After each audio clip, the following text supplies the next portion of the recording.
नमस्कृत्य नरं चैव नरोत्तमं देवीं सरस्वतीं व्यासं ततो जयमुदीरयेत्। ओम नमो भगवते वासुदेवाय, ओम नमः पितामहाय, ओम नमः प्रजापतिभ्यः, ओम नमः कृष्णद्वैपायनाय, ओम नमः सर्वविघ्नविनायकेभ्यः।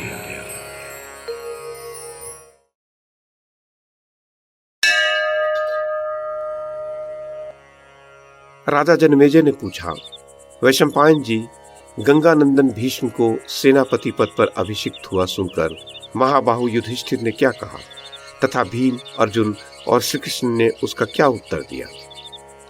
वैशंपायन जी बोले, जनमेजय, आपद धर्म में कुशल महाराज युधिष्ठिर ने सब भाइयों को तथा श्री कृष्ण को बुलाकर कहा, तुम लोग अत्यंत सावधान रहो। सबसे पहले तुम्हारा युद्ध पितामह भीष्म के साथ ही होगा। अब तुम मेरी सेना के 7 नायक नियुक्त करो। जनमेजय तब श्री कृष्ण ने कहा, राजन, ऐसा समय आने पर आपको जैसी बात कहनी चाहिए वैसी ही आप कह रहे हैं। मुझे आपका कथन बड़ा प्रिय जान पड़ रहा है। अवश्य अब आप पहले अपने सेना के नायक ही नियुक्त कीजिए। जनमेजय तब महाराज युधिष्ठिर ने द्रुपद, विराट, सात्यकी, धृष्टद्युम्न, धृष्टकेतु, शिखंडी और मगध राज सहदेव को बुलाकर उन्हें विधि पूर्वक सेना नायक के पदों पर अभिषिक्त किया और उनका अध्यक्ष धृष्टद्युम्न को बनाया। सेना अध्यक्ष के भी अध्यक्ष अर्जुन बनाए गए और अर्जुन के भी नेता भगवान श्री कृष्ण थे। उसी समय उस घोर संहारकारी युद्ध को समीप आया जान भगवान बलराम जी अक्रूर, गद, सांब, उद्धव, प्रद्युम्न और चारुदेशन आदि मुख्य यदुवंशियों को साथ लिए पांडवों के शिविर में आए। उन्हें देखकर धर्मराज युधिष्ठिर, श्री कृष्ण, अर्जुन, भीमसेन और उस स्थान पर जो दूसरे राजा थे वे सब खड़े हो गए। उन सब ने समागत बलभद्र जी का सत्कार किया। राजा युधिष्ठिर ने उनसे प्रेम पूर्वक हाथ मिलाया। श्री कृष्ण आदि ने उन्हें प्रणाम किया और वृद्ध राजा विराट एवं द्रुपद को उन्होंने प्रणाम किया। फिर वे राजा युधिष्ठिर के साथ सिंहासन पर विराजमान हुए। उनके बैठने पर जब और सब लोग भी बैठ गए तो उन्होंने श्री कृष्ण की ओर देखकर कहा, अब ये महाभयंकर नरसंहार होगा ही। इस दैवी लीला को मैं अनिवार्य ही समझता हूँ। अब इसे हटाया नहीं जा सकता।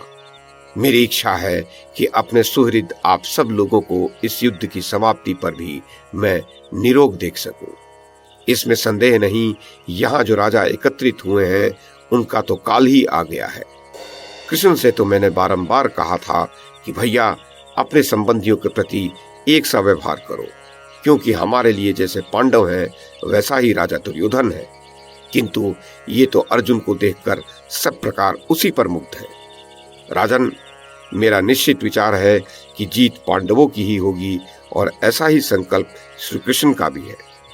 मैं तो श्री कृष्ण के बिना इस लोक पर दृष्टि भी नहीं डाल सकता। अतः ये जो कुछ करना चाहते हैं उसी का अनुवर्तन किया करता हूँ। भीम और दुर्योधन दोनों वीर मेरे शिष्य हैं और गदा युद्ध में कुशल है। अतः इन पर मेरा समान स्नेह है। इस कारण से मैं तो अब सरस्वती तट के तीर्थों का सेवन करने के लिए जाऊंगा, क्योंकि नष्ट होते हुए कुरुवंशियों को मैं उदासीन दृष्टि से नहीं देख सकूंगा। जनमेजय, ऐसा कहकर महाबाहु बलराम जी पांडवों से विदा होकर तीर्थ यात्रा के लिए निकल पड़े।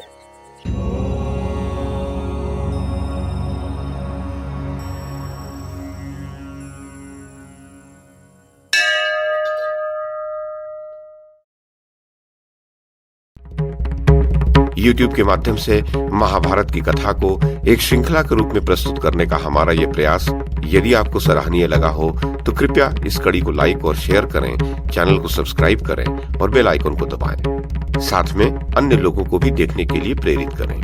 धन्यवाद और नमस्कार।